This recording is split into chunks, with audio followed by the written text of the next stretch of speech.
farda jaarsaati sagoojen oolani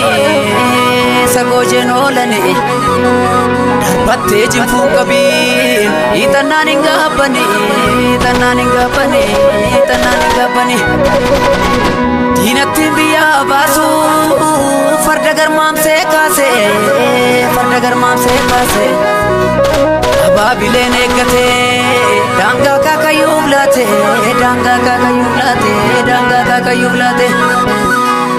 abbaan eegalmaa laate ilmi seenaa dagate imaana abbaan nyaadhu eenyummaa koon daagadhu du'ee tambada malee biyya koormaan laadhu eenyuttan ba'ee badaa sanyii onneen barbada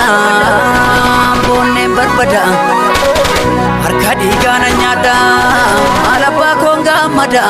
maala nyaadhee gabbadha maalan taa'ee taphadha tullumaa muuxatanii ilma dhalchuu yoomifi du'anii isin galanii ilma qabnaa kanaafi ajjeesee adibatuufi booree abaafatu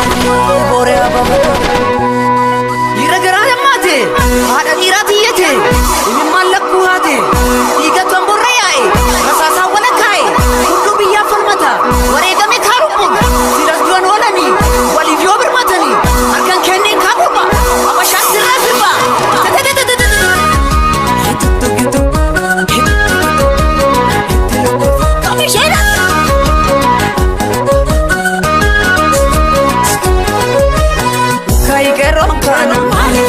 daanga darbe banda achi lammaffan arge kan qeerroon kana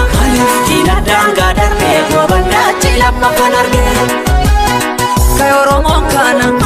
oromiyaa jirani abashaatoo gurgurani kan oromoon kana oromiyaa jirani abashaatoo gurgurani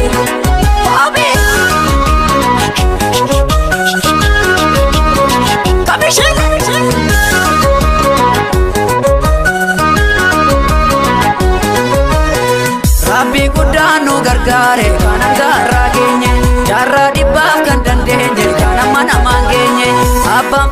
farda soore beekutu farda soora beebulloo koo gannaa baasa diina qophisa oola kayi qeerroon kana diina daangaa darbe banda achi lammaffan arge qeerroon kana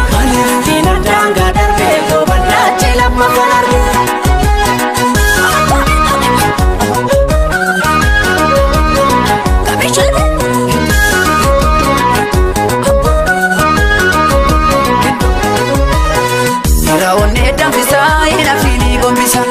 Badee durattuu gadin jedhii kutattu Fadabinaan daalee ni onnataa jaalee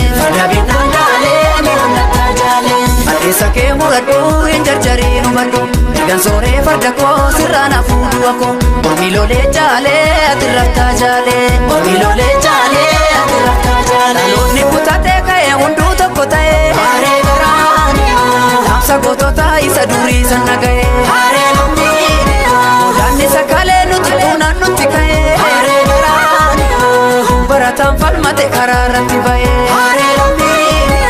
Raannamnus kalee har'a garaan nu dagatu Haaree garaan Seen harma muraati jalaan koo kan iyyatu Haaree lammiin Nama keenya Oromoo maaliif dagattu Haaree garaan Minilik faarfatti kun oolni kadhattu